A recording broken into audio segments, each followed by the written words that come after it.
Зохиолч бие тогтохын цог нэмэх. Ирвсийн нутаг. Өгүүлэг. Цэрэн ноолорч нугларсан зузаан цувцаа дээлнээсээ өтөг бууцны үнэр ханхлуулсаар амын сулхан боосон даллагын ууд шиг овоохоодоо хөлөө солбон орж ирээд хормойлсон аргал хөрзөнгийн хилтэрхий хэмхтсийг тулганы амь төдий цогны дээрээс овоолов. Утаа сулхнаар уугна. Тэр хахаж цадсан үлээснээ хоймрын орны зүг хүйтэн гөлгөрнүүдээр ширтжээ. Аава та яагаад уйлав? Ижи ирээгүй мүү?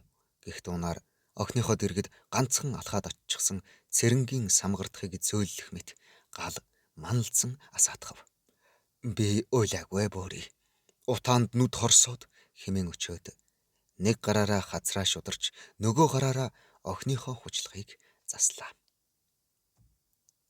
Хамар ам чинь халтайчхаж та ястай хөөрхөн болчихжээ. Ижи бид гурав ингэж хөөдөж тоглодог шүү гэж бөөрий дуржигнуулав. Үнэндээ цэрэн уйлж байлаа.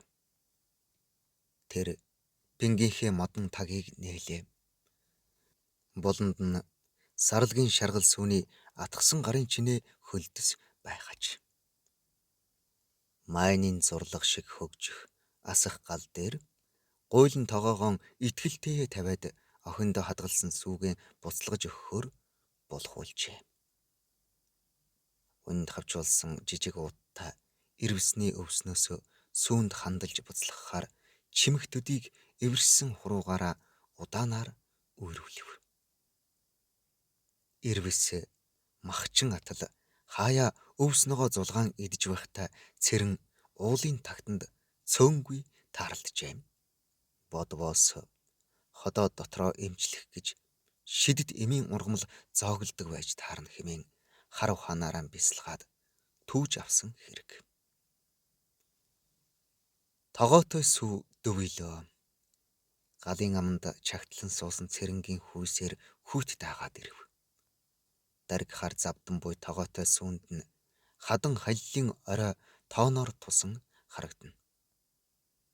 Гэтэл халилын яг чанх дээр нь цоохор ирвэс өнгийн зогсож буйн тогоотой сүүнд тодорхон хизээгүй тооноор үсрэн буух гэж буй адил жихүүцэл асгажээ. Түүний гар зөнгөөрөө эс утаанд дарагдж халтарсан ханын толгойноос сахиус адил зүйлттэй бууруугаан ус хийсэн авч буцаад лагхийн суужээ.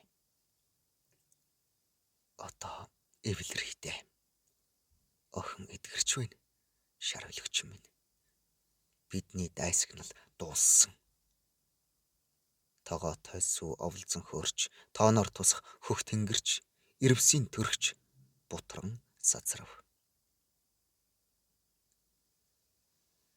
Оюу гэрэнзлийн өдөр бүр арчиж гялалзуулдаг шургуулгыг татан амсран мөлөөсөөр хальстүдий болсон модон аягаан гаргаж ирээд үлээв. Эрт цагийн аз жаргалаас нь үлдсэн эмтэрхий гэмээр тэр аягаан ургамлын ханд бүхий сарлагын өтгөн сүүгээр мялан дүүргэлээ. Охины хазарт туяа татаад иржээ. Аава, би босмоор байна. Энэ сүү ямар амттай юм бэ? Яг л ижинх шиг хөлөрсөн байна. Салхин цохилв за бөөрий. Та урд шөнө зүүдэндээ ирвэс идчихсэн. Оюу гэрэнзлийг уулын эзэн зооглосон гэд бархираад байсан. Аав нь хар дарж солиорсон байна. Өршөө охин минь хэмээн шүдээ сийгүүлэн өчжээ. Гэтэл өвлийн тураг хөлдөм зуднаар ихэнх өн ханын төлсээр овоохойлчихсан гэрийн гадаа нь тэмээ буйлах шиг хоёул зэрэг өндөөжээ. Чагнаарх бас оюу гэрэнзлийн мөрөө хөдөлгөн аялдаг дууч хөврөх шиг цагаан овооны чанд биеэс цагаан бороороо мордоосоо хүний хүчинд хүлэгдсэн намайга битгий мартаарай хэмээн оюу гэрэнзэл намрын цэнхэр бороонд Хөх хондлойн овойн чангаранхан норсон цамцаа жадалзууланхан дуулдагсан. Тэр охиныхон гарыг атхан хэсэг чагнаснаа хөмсг нь атраад ирэв. Тэр гэрийн гадаа ирчгэж шар өлөг хэмээн амда бутналаа. Яг л оюу гэрэнзэл дуулсан та. Эргэлзээ нь төдөлгүй цэвүүрхлэр солигдсон бууга шүүрэн бослоо. Охиныхон гудсан дороос цорын ганц үлдсэн сум авч хүхээгэнд нь хийлээ. Энэ бол шар өлөгчөнд зориулсан хүлээлт юм. Бид хоёрыг идэхээр тэр иржтэй гэж цэрэн өгүүлэхэд дөрөвхөн настай охин нь айсуу аюулыг таамаглан толгой дохив. Охиноо хөнжлөөр нь ороогоод бууга шагаасаар гарахад судас гүрэлдсэн хүзүүнээс нь уур савсч хавцал улсын агаарт төдөлгүй угалзран замхарна. Гэнс цэрэн хоёр харц тулгарав.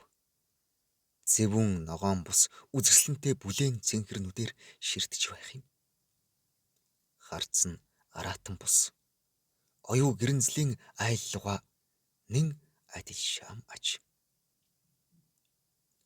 Шар өлөгчний өргөн тавхайн дорох цас хайлмагтаж бас нялх ногоо соёолон буйг одоо л тэр анзаарчээ.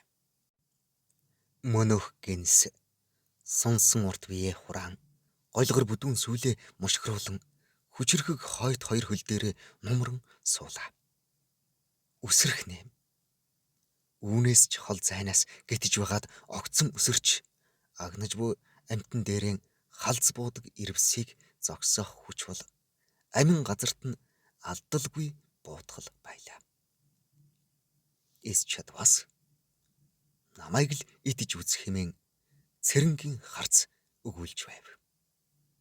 Гэнс юу юугүй үсрэх гэж буй мэт бие хураасан атлаа цээж нь оволцож ам нь ангалзан атирхад тэр гайхсхийн гохоо даран алдтал бөөрий овойхооноос гараад ирчихсэн араас нь татж орхижээ. Дахин хараалах гэтэл шар өлөгчин түүний өмнө гулгиж орхих нь тэр. Эвгүй үнэртэй тэр гулигц дотор өглөөний бүүдгэр нарны гэрэлд нэгэн зүйл туяа татуулан галс хийв.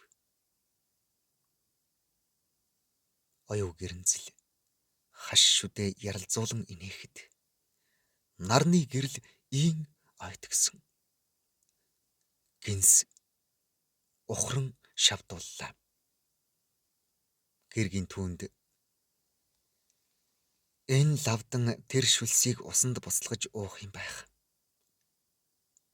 Нөгөө ажлаараа эм хүнийг жаргаадаг гин хэмээн шивнсэн билээ. Цэрэн лавданд ирвсний гүйдэл газрыг зааж явуулав. Энэ үед тэр хідэн сарлаг адуугаан туун оторт гараад байлаа. Хэдэн жилд дуулдааны үгүй буун дуу хавцлыг цочоон өртөөлжээ. Тэр шөнө сэрэнгийн отрын адуу сарлагийн сүрг рүү ирвэс халдан сорчилж гүрээнийх нь судсыг хансан байв. Ирвэс бол идий гэсэн ангаал агнахаас бас чон шиг олныг сэгэлдгүй. Өшөө авалт байлаа. Гэр рүүгээ яаран таврагах цэрэнгийн хойноос цайвар шаргалд үстэй үүлэн саарал дэвсгэр дээр тоддгуй хар тол бүхий гоёмсог арьстай гэнс алдалгүй даган морины хондлой дээр нь үсрэн бууж унгаад өөрийн хідэнтэй үнэрлснээ тасар таталгүй орхижээ. Намар оройн хүүтийн шөнөөр туж матсаар гэрийн бараа харсан цэрэн хавцал уулсад дэгдсэн эмгэнэлт үйл явдлын эзэн хэн болохыг мэдэж байлаа. Уур новлцсон цэрэн гэр рүүгээ ороод шүдэнзээ зуртал түүнийг ирж байхыг анзаарахын сөхөөгүйгээр лавдан оюу гэрэнзэл хоёр дур тачаалын ягаан мананд живжээ. Уур дээрээ хорслон бөөгнөрсөн цэрэн лавданг чармай нүцгнээр нь шөнийн харанхуй руу хідэн хувцастай нь чулуудав.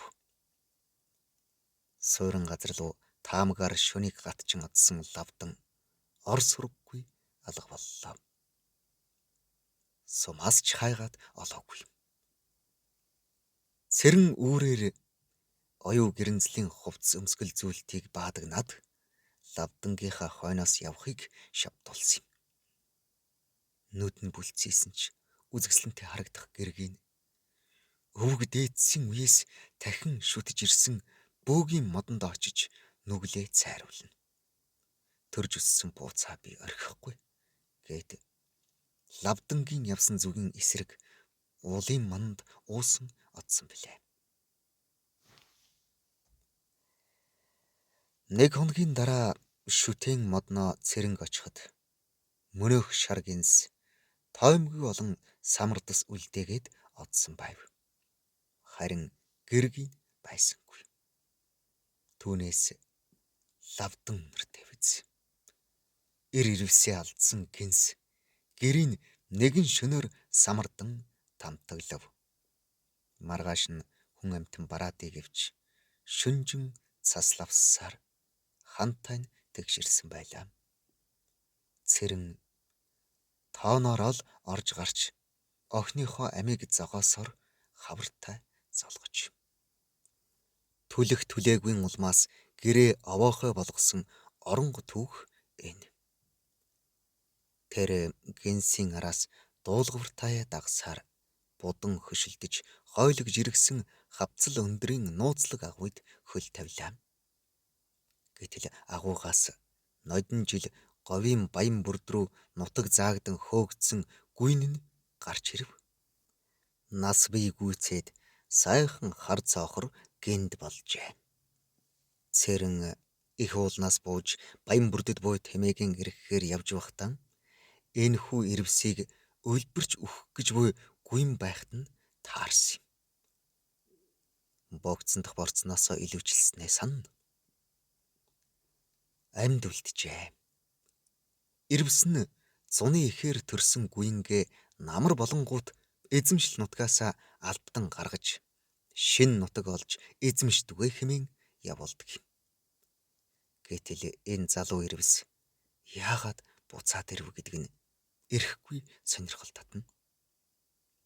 Гинс өөрийн гүйн болох залуу ирвсийг сүүлээрээ шавхурдлаа.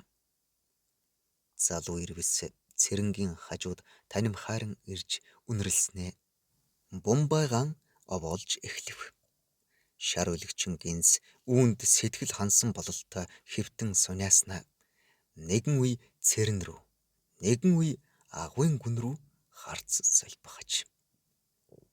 Лавдан эрийн хөнөөсөн болохоор энэ зуныг үр төлгүй тосчтой хөөрхий гэж боджээ. Харин гинс оюу гэрэнзэл шиг дуулан буйлснаа халил хадны ирмэг дээр бие хураан оцойн суулаа. Түүний дээгүүр тас эргэлдэн хэхлэхэд агуйн гүнээс шүтэн мод минь оройгүй нүглийг өршөө гэх дуу хадлаа. Балмагдсан цэрэн ухсхийн гүйж агуйн амаар өнгийн харахуул оюу гэрэнзэл ирвс хөвчээр хэвтэн яргалан дүлж байлаа. Ширэлтсэн өтгөн үсээсөхөн өршөөгөөч цэрэн минь гэж сулхан өгүүлэгтэй зэрэгцэн хүүхдийн цовой цөлгүүн дуу хавцал уулсаар хадаж бас шаргалхан өлөгчөнч хураасан биеэ суллан хаднаас нисжээ. Ухаан орсон гэргийн хүү төрлөө. Энэ чиний үр шүү. Харин охин маань л ирвс судлаач гэх дууг хүйг нь шүдээрээ тасдах цэрэнгийн харц даржээ. Охин минь ч Чи минь ч зуднаар заяасан үр минь ч минийх биднийх ирвсийн нутгийнх хэмээгээд цэрэн хүүг тасцсан гараараа магнаага шудрахад өглөөний аргалын утааны эс тартаг бүхийг хөлсөн цустай зууралдан хатаад нарны хурц гэрэлд гялалзсан ойж байлаа. Зохилогдсон Монголын зохиолчдын эвлэлийн болон Алтан үд наадмын хошоо шагналт бие тогтохын цог нэмэх. Уншсан Эрхэнбаярын Баттарч.